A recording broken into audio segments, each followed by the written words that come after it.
안녕하세요. 저는 올해 딱 40살이 되는 여자입니다. 전 지금 나름 사회적으로 성공했어요. 창업을 했는데 돈을 꽤 잘 벌거든요. 정말 독하게 살았기 때문입니다. 정말 힘들었고 지친 날들의 연속이었어요. 실은 저는 스스로를 용납할 수 없습니다. 그래서 저는 제 몸이 편안한 상태로 도저히 유지할 수 없더라고요. 스스로가 너무 원망스러워서요. 염치가 없어도 이렇게 없나 싶어서 말입니다. 그렇게 살아가던 어느 날 기적 같은 일을 겪게 되었어요. 지금부터 그 이야기를 한번 해보도록 하겠습니다. 저는 남자친구와 동거하고 있고 둘이서 그저 일만 하며 지금까지 살았어요. 그렇게 독하게 살아야 했던 이유는 제게 정말 큰 상처가 된 일이 있었기 때문입니다. 저는 성인이 되자마자 예쁜 여자아이를 하나 낳게 되었어요. 갑작스레 찾아온 축복 아닌 축복이었죠. 당시 만나고 있던 남자친구와 멋모르고 저지른 일의 대가치고는 너무 컸었어요. 나중을 기약하며 떠나보내기를 결심했었으나 이미 그땐 아이의 심장 소리를 들을 수 있을 정도로 아기의 형태를 점차 갖춘 뒤였어요. 막상 들려오는 커다랗고 건강하게 뛰는 아이의 심장 소리에 미안하다, 울며 낳아서 잘 키우겠노라 다짐했습니다. 다행스럽게 남자친구도 제 의견과 일치하더군요. 어린 나이에 아이를 낳은 것은 아직까지도 시선이 별로 좋지 않잖아요. 그 당시엔 지금보다 더 심했어요. 갓난아이를 안고 가면 쯧쯧거리며 혀를 차는 소리가 바로 옆에서 들릴 정도였죠. 저와 남자친구는 둘 다 달동네 출신입니다. 아이를 낳아 잘 키우겠다 호언장담을 했었지만 현실과 이상의 거리는 아득하게 멀었으며 우리가 처한 현실은 너무도 냉정했어요. 먼저 저희는 장기투숙으로 여관방을 잡아 그곳에서 살림을 차렸습니다. 당시 그놈의 돈이 뭐라고 참 많이 비참했습니다. 아무리 벌어도 돈이 모이지 않더라고요. 여관에 매달 돈을 내야 했고 아이를 키우는데 분유는 왜 그리 비싸고 기저귀는 또 왜 그렇게 비싼지. 저와 남자친구는 돈이 없어서 비참해졌던 순간은 매일이었습니다. 친구들에게 돈을 빌려 아이의 딸랑이를 사주기도 하였고 갑자기 늦은 밤 고열에 시달리는 아이를 데리고 응급실에 가야 했기 때문에 한밤중에 친구들에게 전화를 돌려 10,000원, 20,000원씩 빌려 병원비를 겨우 낸 적도 많았어요. 갓난아이를 누군가는 여관에 남아 돌봐야 했기 때문에 남자친구는 일을 3개나 했었어요. 새벽엔 신문을 돌렸고 오전부터 오후까지는 공사 현장에 가서 일용직으로 일을 했고 오후부터 밤 늦게까지는 고깃집에서 불판을 닦았습니다. 그렇게 일을 하면 막상 돈은 많이 벌지만 아무리 젊어도 그렇게 몸을 혹사하면 병이 나길 일쑤였죠.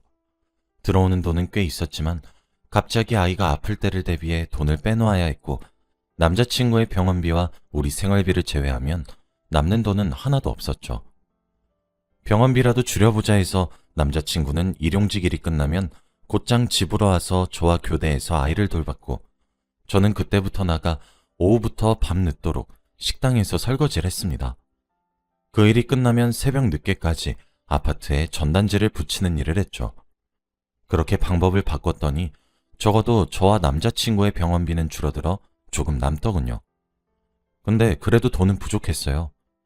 저와 남자친구는 여관방을 기필코 벗어나겠다는 것을 목표로 삼았습니다. 아이가 뒤집기를 하고 기어다니기 시작하고 걸어다니면서도 저희 세 식구는 여관에서 살았어요. 정말 벗어나고 싶었어요. 딸아이를 키우면서 미안했던 적이 얼마나 많았는지 모릅니다. 다른 집 아이들은 예쁜 옷을 입을 때 저희는 남들에게 옷을 얻어 입혔고 다들 이유식이니 뭐니 유기농이니 뭐니 했을 때 우린 그렇게 해줄 돈이 하나도 없어 저희가 먹던 라면을 먹였어요. 아기를 키우면서 좋은 장난감 하나 제대로 못 사줬고 모빌도 문방구에서 재료를 사와 달아줘야 했습니다. 그 와중에도 저희는 여관에서 계속 사니까 주인 아주머니께 정말 자국 안 남게 조심해서 달겠다 하며 빌다시피 허락을 구해야 했죠. 아이를 키우기 위해 돈은 필요했는데 수중에 남는 돈이 없으니 저흰 정말 바쁘게 살았어요. 좋은 곳에 자주 데리고 나가주지도 못했죠. 그러다 저희가 정말 박박 긁어 모은 돈으로 아이를 놀이공원에 데려간 적이 있습니다. 그때 아이는 5살이었어요. 그날은 어린이날이었거든요. 딸은 처음으로 놀이공원이 어떤 곳인지 알게 되었죠. 회전목마도 타고 범벅카도 타고 그렇게 행복한 시간을 보냈어요. 그날이 어린이날이라 유독 놀이공원에 사람이 참 많더군요. 저와 남자친구가 잠시 한눈을 판 사이 그렇게 우린 딸아이를 잃어버렸습니다. 방송을 아무리 하고 미친 듯이 아이를 찾아 헤매도 폐장 시간에나마 끝까지 놀이공원 곳곳을 뒤져도 아이를 찾을 수 없었어요. 아이를 잃어버린 부모들은 가슴에 커다란 돌덩이를 하나 얹고 삽니다. 사는 게 정말 사는 게 아니에요. 처음엔 믿기지 않았고 그 다음 스스로가 원망스러웠고 그 이후론 절망에 빠졌고 왜 하필 그날 아이를 데리고 나갔던 건지 모든 순간을 후회했죠. 제가 아이를 찾을 때 남자친구는 일을 했고 제가 일을 할 때 남자친구는 아이를 찾았어요. 놀이공원을 미친 듯이 헤매고 다녔고 실종신고를 했지만 저희는 결국 찾을 수 없었습니다. 저와 남자친구는 점점 미쳐가기 시작했죠. 딱 반쯤 돌아버릴 것 같았어요. 저보다 남자친구의 마음이 더 단단했고 강했던 것인지 남자친구는 아이를 찾는 것을 멈추고 저를 챙기기 시작했어요. 지금 생각해보면 그것도 참 쉽지 않은 일인데 그렇게 해준 남자친구에게 고맙지만 당시엔 정말 원망스럽더군요. 그렇게 우린 매일 갈등을 겪었습니다. 여전히 형편은 나아지지 않아 싸움도 잦아졌고 아이를 잃어버려 미쳐가고 있었던 저와 남자친구는 매일 언성을 높여가며 싸우기 급급했죠. 저희는 아이부터 생겼기에 혼인신고도 결혼식도 하지 못한 상태였거든요. 남자친구와 저는 헤어졌다 만났다를 반복했습니다. 미쳐 사는 제게 지쳤다가도 저를 챙기러 오기를 반복했죠. 아이를 잃어버린 지 5년 정도 되니 전단지를 보고 비슷한 아이를 봤다는 말에 헐레벌떡 찾아가 아니란 사실을 확인하길 수십 차례가 되니 저도 점차 지쳐갔어요. 남자친구에게 하나 고마웠던 것은 남자친구는 저를 포기하지 않아 주었다는 점이죠. 매번 기대에 들떠 남자친구에게 말을 해 같이 방문해서 아니란 말에 주저앉는 저를 옆에서 참 많이도 위로해 주었습니다. 남자친구가 그러더군요. 꼭 찾게 될 거니까 그때 아이를 찾게 되면 그동안 해주지 못한 거 다 해주자고. 그러니까 우리 기반도 닦아보자고. 이제 정신 차리고 돈도 아이를 위해 모아놓고 안정적인 수입도 가져보자고.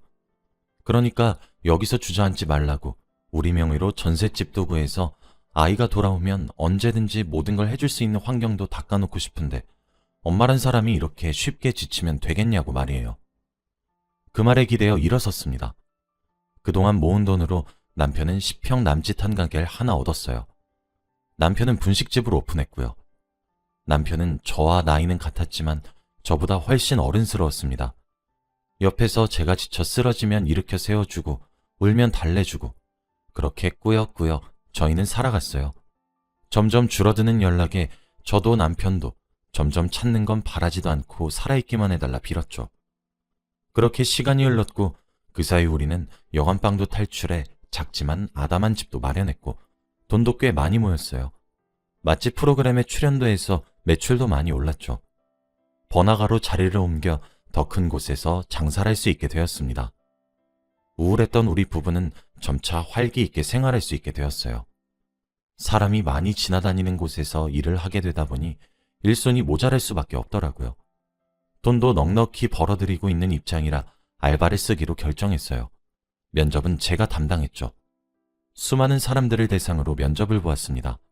그중 딱 한 사람이 눈에 띄었어요. 여자아이였습니다. 그 여자아이는 나이에 비해 조숙해 보였어요. 면접을 보다 알게 되었죠. 여자아이는 부모가 없다고 하더라고요. 지금 근근히 벌어먹고 산다고 하였습니다. 한마디로 사정이 참 딱한 아이였어요. 저도 아이가 있었다면 딱 저만한 또래일 텐데 싶기도 했고 아이의 사정이 딱하기도 하고 다른 아이들보다 더 절실해 보여서 열심히 일을 할 것 같아 그 아이와 일을 하기로 했어요. 아이의 이름도 혜원이었는데 여러모로 잃어버린 아이의 생각이 참 많이 나게 하더라고요. 이름도 똑같았거든요. 그래도 저희 가게에서 일을 하면 혜원이는 제 예상처럼 정말 싹싹하게 일을 하기 시작했습니다. 분식집이긴 하지만 서비스업과 비슷한데 혜원이는 항상 생글생글 웃는 낯으로 일을 했어요. 얼굴도 예쁘장해서 주위에 있는 남학교의 수많은 첫사랑의 대상이 되기도 했죠. 혜원이는 참 기특한 아이였어요. 성실하기도 하고 싹싹하기까지 한 직원을 미워할 순 없었죠. 저는 혜원이를 더 잘 챙겨줬어요. 반찬도 몇 번씩이나 해다 주기도 하면서 말이죠. 혜원이는 저를 사장님이라고 하지 않고 엄마 하며 저를 잘 따랐어요. 그렇게 많이 친해졌죠. 그런데 어느 날이었습니다. 그 일은 눈 깜짝할 새 순식간에 벌어진 일이었어요. 정신을 차려보니 바닥엔 혜원이가 쓰러져 있더라고요. 알고 보니 선반 위에 올려놨던 물건들이 와르르 떨어졌는데 그 바로 밑에 제가 있었나 봅니다. 혜원이는 무너지는 걸 보자마자 제게 달려와 제 머리부터 폭 끌어안아 감싸고 자기가 대신 맞은 거였어요. 와르르 떨어진 물건들이 전부 혜원이를 덮쳤더군요. 무슨 정신으로 119를 불렀던 건지 응급실까진 어떻게 가게 된 것인지 알 수 없었어요. 하필 남편은 그때 배달을 나갔었던 때였죠. 정신을 차려보니 수술실 바로 앞이더라고요. 물건들이 떨어지면서 두개골에 금이 갔고 안에 피가 고일 수 있다며 긴급수술을 들어가야 했어요. 고아였던 혜원이를 제가 보호자 하겠다고 나서서 겨우 수술을 할 수 있었습니다.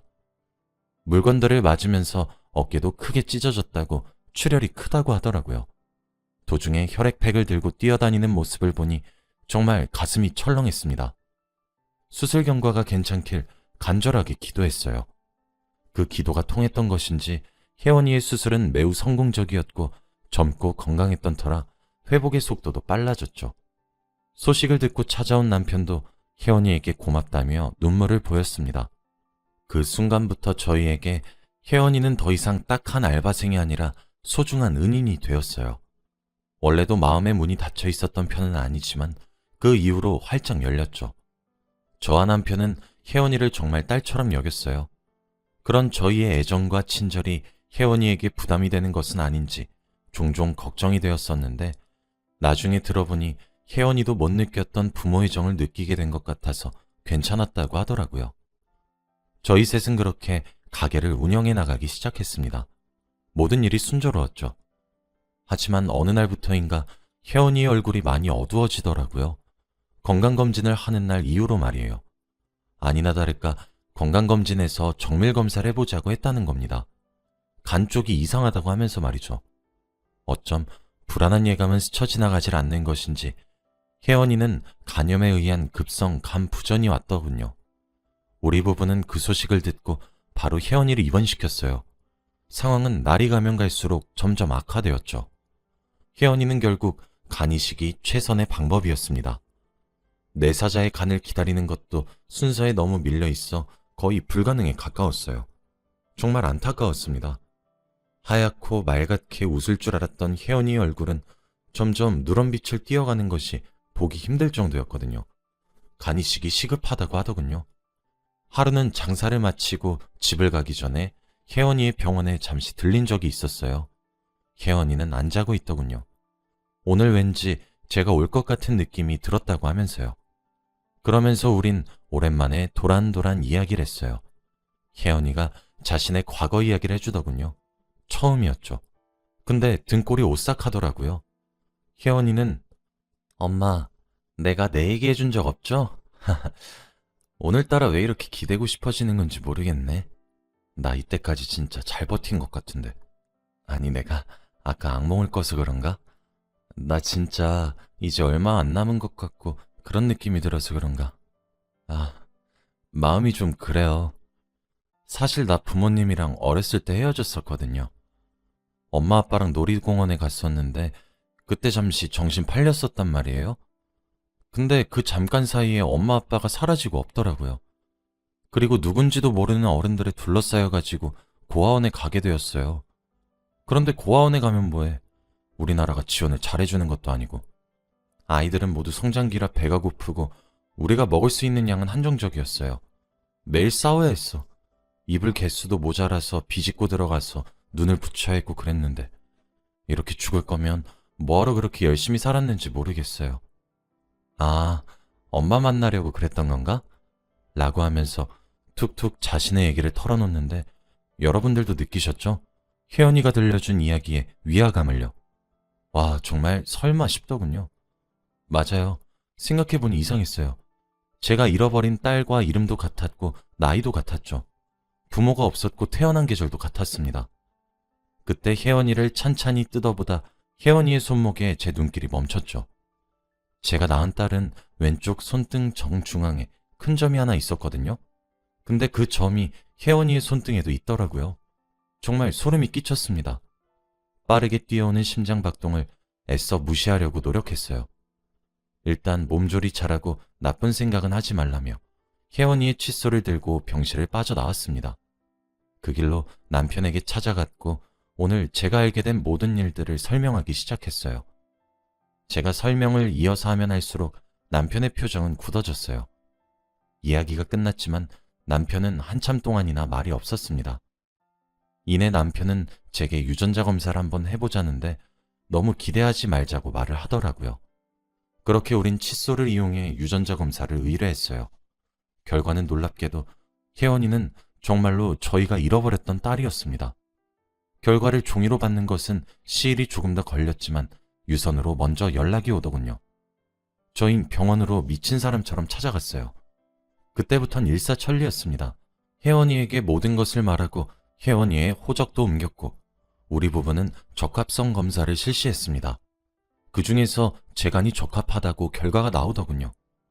혜원이는 빠르게 변화하는 상황에 많이 불안해했지만 저희 부부는 일단 딸을 살려야 했기에 모든 것을 나중으로 미루고 간이식 수술 날짜를 잡았고 그 결과 수술은 성공적이었죠. 지금은 저도 혜원이도 건강을 되찾았어요. 우린 기적적으로 10여 년 넘게 흘러 만날 수 있었습니다. 혜원이는 저희에게 진실을 듣고 난 후 얼마나 울었는지 몰라요. 저희 세 가족은 그날 정말 눈물로 한강을 만들었습니다. 글을 적으면서 다시 느끼지만 피는 물보다 진하다는 말이 정말 맞는 말 같아요. 저희 세 가족이 그런 엄청난 우연과 우연을 통해 다시 이어질 수 있을지 몰랐으니까요. 정말 믿지도 않는 신에게 얼마나 감사 인사를 드렸는지 모릅니다. 저와 남편 그리고 딸인 혜원이랑 다음 주에 함께 웨딩 사진을 찍기로 했어요. 저와 남편은 사는 것이 더 바빠 결혼 사진도 찍지 못했고 식도 제대로 올리지 않고 혼인신고만 하고 살고 있었거든요. 이젠 저희 세 가족이 만났으니 딸과 함께 드레스와 턱시도를 입고 웨딩 사진을 찍으려고 해요. 또 혜원이는 꿈이 하나 있더라고요. 미용사가 되는 것이라고 하길래 그동안 혜원이를 위해 모아놓은 돈을 이용해 늦었지만 혜원이가 꿈을 펼칠 수 있도록 도와주려고 합니다. 제 이야기를 들어주셔서 감사합니다. 여러분들도 무슨 일이든 끝까지 포기하지 않으셨으면 좋겠어요. 혹시 아나요? 저처럼 정말 커다란 우연들이 겹쳐 정말 인연을 찾을 수 있을지를요. 다들 원하시는 바 이루시길 바라고 항상 행복하세요. 감사합니다.